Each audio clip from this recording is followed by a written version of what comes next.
Hello, fellow Spark drivers. Hope you're doing well, staying safe out there. Thank you very much for tuning in. I do appreciate it. The Spark lately, I like these a lot. The view counts have been great and the likes. And I just get to cover a bunch of stuff. And I think it's good because in my older videos, I just covered, like one video would be how to fix this issue, another video how to fix that. But now it's more like recent times, what's going on. And let's start with daily pay because I'm loving it. It's not about it being worth the wait because that was ridiculous and the no communication. But you know what? That's the last time I'm going to say that. Thank goodness. And if you haven't figured out or you're confused about one and branch and all that, one of my recent videos, I talk about it. There's one video about 16 minutes plus all about using one, setting up your account and that. So I hope that helps.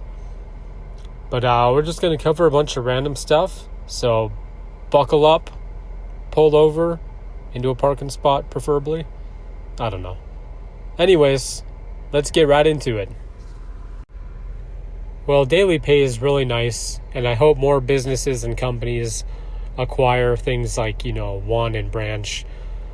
Because the same day pay, especially for delivery drivers, it's really nice. And it's convenient because you're running low on gas. Oh, payday is not till next Tuesday. Not anymore. You can just cash out. And I used to do Uber Eats and DoorDash. Now I can say used to. If I couldn't make it till the next payday, I couldn't fill up and it's like, uh-oh. Or you need some food or something. But now it's just really convenient. And I am curious what's going to happen with our branch accounts. Because you can stick with branch. You don't have to sign up for one. That is an option. So keep that in mind. But you remember, well, it depends on how long you've been a Spark driver. But when I started, they had direct deposit. And then branch came along because we were going to have the no wait pay, the daily pay through them. And that went sideways for whatever reason. But you couldn't have direct deposits. And I'm just curious now. It's like, I guess it seems like some drivers will still just use branch, and that's fine. But now that we have another account, and then I remember when I signed up, if you wanted to transfer, you went through that Plaid account. So it's like, how many do we need? But anyways, the point being, it's just really nice having access to your earnings right away. And I think that's the way it should be. You earn the money, your base fee, and then the tips, hopefully it'll be like DoorDash's method, where you get them right away. Because I think that, if something does go wrong with the drop-off, whatever it is, even if it's not our fault, next time the customer is likely to tip less or not at all. So that's on you because every driver affects every other driver. That's just the way it is. We don't work together. There are no teams as far as I know. Maybe you have some friends who are drivers and that's great. But it's competitive in that nature. But just keep in mind that you're affecting other drivers just like they're affecting you. So if we all do well, read delivery notes, follow instructions and that, and it can benefit you, of course, and other drivers. But I prefer, like with DoorDash, again, people pre-tip, and then whatever the offer was, you get that right after drop-off. And I think that's fair because they are pre-tipping. It is on them. But it would also be nice to know in reviews or something what went wrong exactly. Because with DoorDash, somebody can let you know, like, hey, wrong house. And you'd be like, oh, thanks for letting me know. Like, right away. Because one thing I like about the shopping trips is that you can communicate with the customer. They can let you know, like, oh, any substitution will work fine. I just want French bread.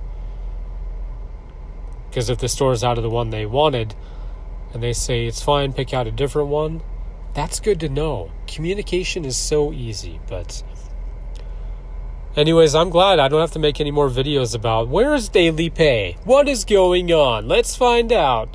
Because there was no communication. But you know what? That's the last I'm going to talk about it. It's here, finally. And yeah, I'm psyched. So let me know what you think in the comments. Was it worth the wait, if that even matters? Or are you just like, you know what, it's here, great. Or do you not use it? And let me know why. Well, when I'm dropping off orders, sometimes I'll see other orders that have been dropped off. And, they're sitting there on the front doorstep. And sometimes I think, I wonder if some drivers don't ring the bell or knock on the door. Because if I don't see that note, I'm like, I wonder if they just didn't. But I also want to point out, this is one of my earliest videos. When you drop off an order, I wouldn't put it in front of the door, especially if they have one of those doors that open at the outside, like a screen door or something. Because, with food orders especially, it's like you don't want to put stuff right in front because they open the door and you hear whoosh, and it's like, oh, there goes their beverage. So I'd put it off, to the side. And just keep that in mind. And with apartments, like yesterday I had a delivery and 3rd floor, and there's not a lot of space. So I would be considerate of, the walkway areas going up and down stairs. And you think like if a neighbor is leaving, they don't want to have to step over grocery bags. But just use your best judgment in lining stuff up. And even use some stairs, because I've definitely had to do that, even with yesterday's order. And, the stairs closest to the apartment that you're delivering to. But point being, I wouldn't block off.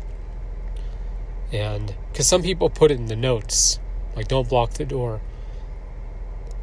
But if it's just a bag or two, just put it near the door. But again, just think like, if you're walking out of your door, your front door, you want to go around and pick up bags. You want to have a little bit of walking room. But that's just my advice. But again, we don't get notes or anything, so I don't know. Maybe some people are like, why are they on the sides of the door? Who knows? But my customer rating is at a 5.0, so I just try and share advice. But I hope that helps. Well, this is something that's still an issue, which isn't surprising. And it's regarding shopping trips. So we go into the store, shop the items, complete the shopping trip on the app, bag the items, and leave. There's nothing that says, oh, you need to let us know that you're here, you need to check in, we need to be following you on cameras, we need to verify items on the way out. Now, I always check out with an associate up front before I start bagging. And I've talked about this in, past videos, but it's still an issue that no one seems to resolve. Like, we're the same company. Walmart, Spark, it's just the independent contractor side of it. We do deliveries for Walmart and, some other companies in that. But they need to make it clear on the app, and associates have to be on the same exact page. This is so simple to fix. Because associates tell me stories still about drivers getting an attitude. Like, don't look at my phone. Don't touch my phone.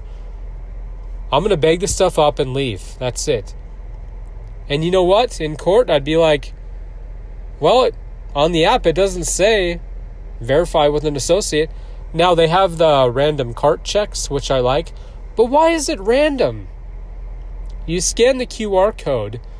Every time an associate should be on the way. Right? Or am I just crazy? Am I bonkers? I've been drinking goofy juice. What's this guy talking about, huh?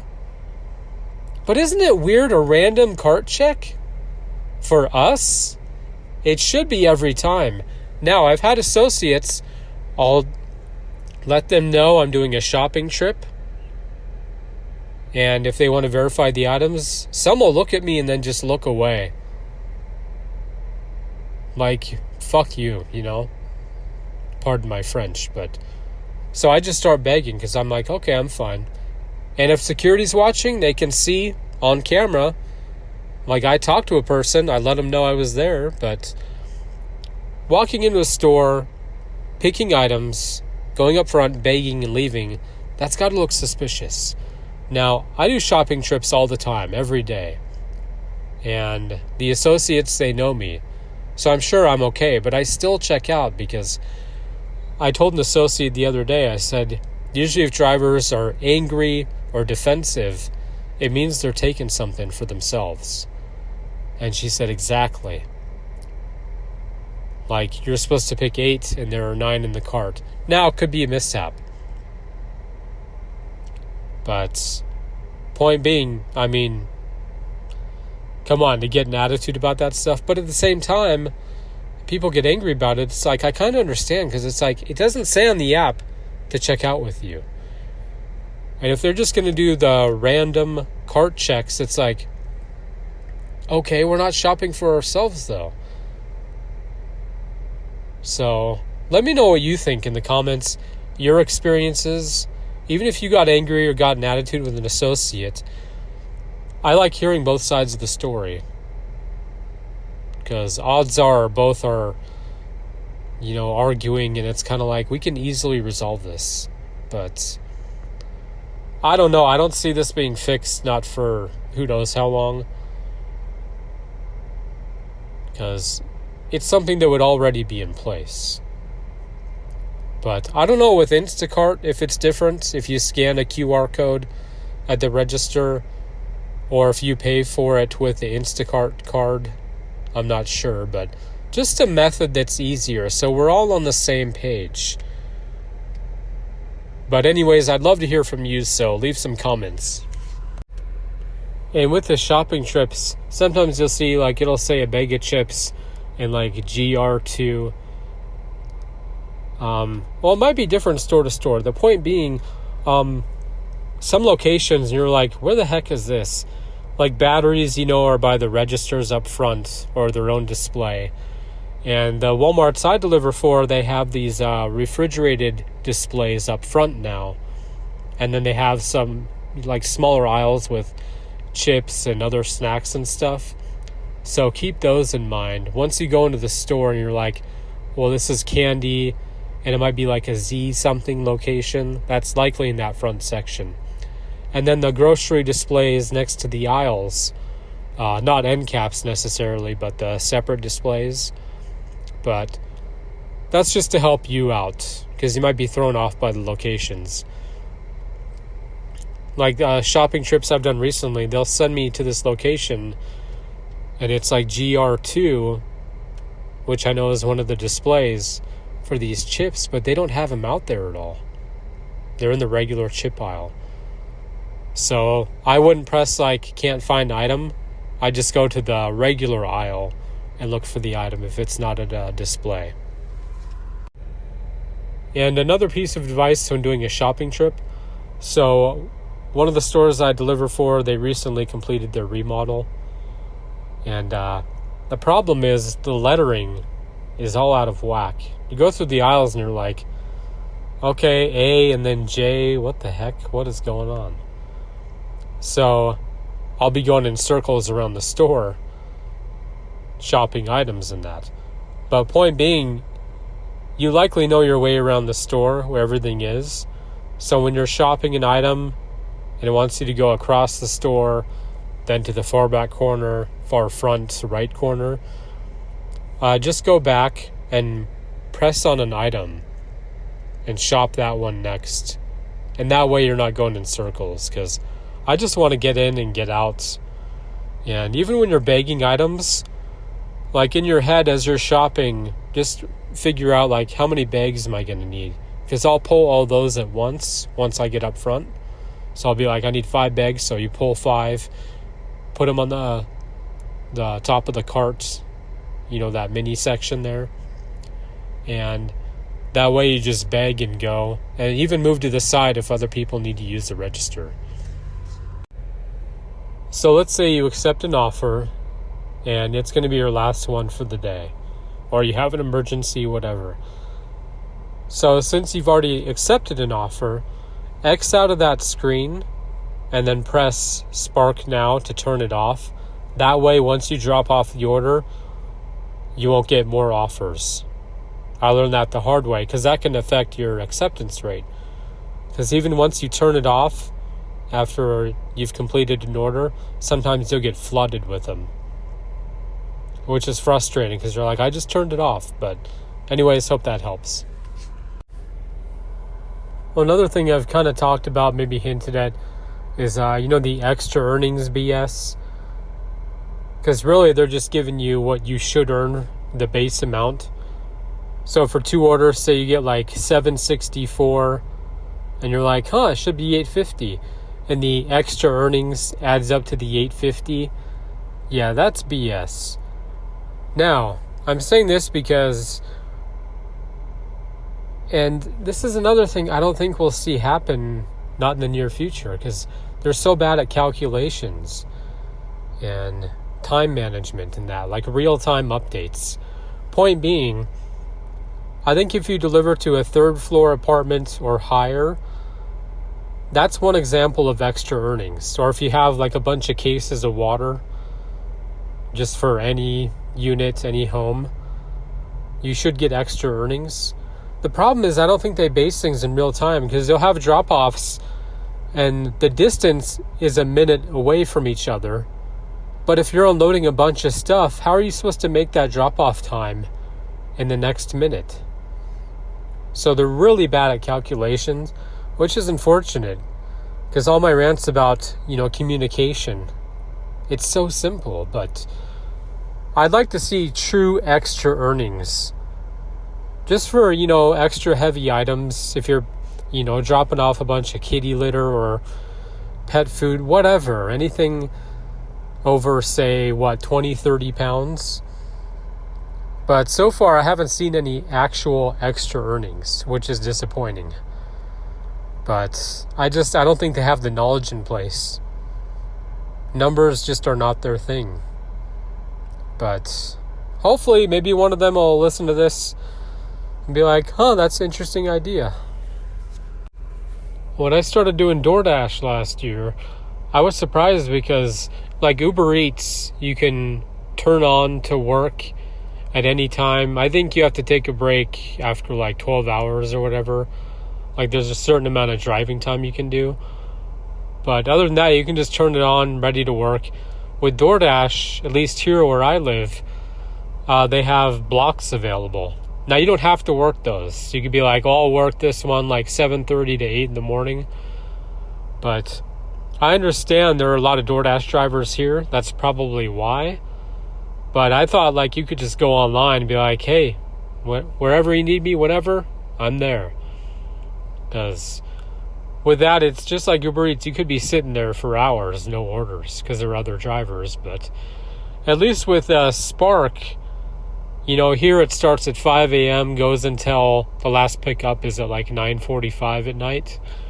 So that's a great opportunity. So I'm very thankful for daily pay and actually being able to work, most of the day. Overnight, I'm not concerned about. Like, that's a good time for food deliveries and stuff, but, like meals, DoorDash and Uber Eats. But otherwise, it's quite a difference.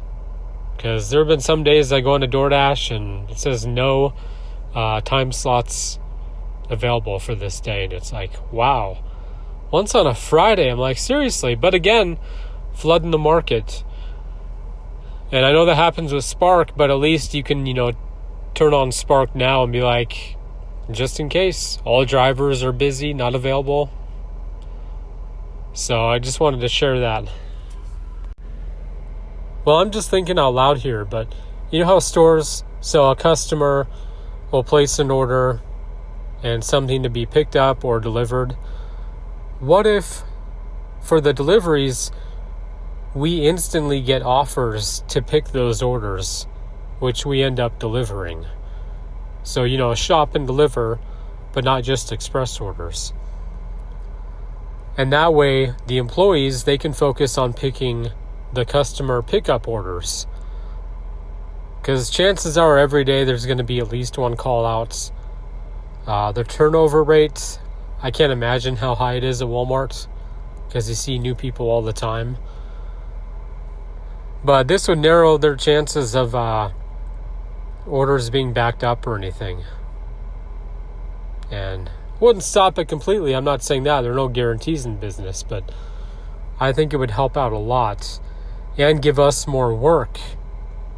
So it'd just be like a regular shop and deliver offer.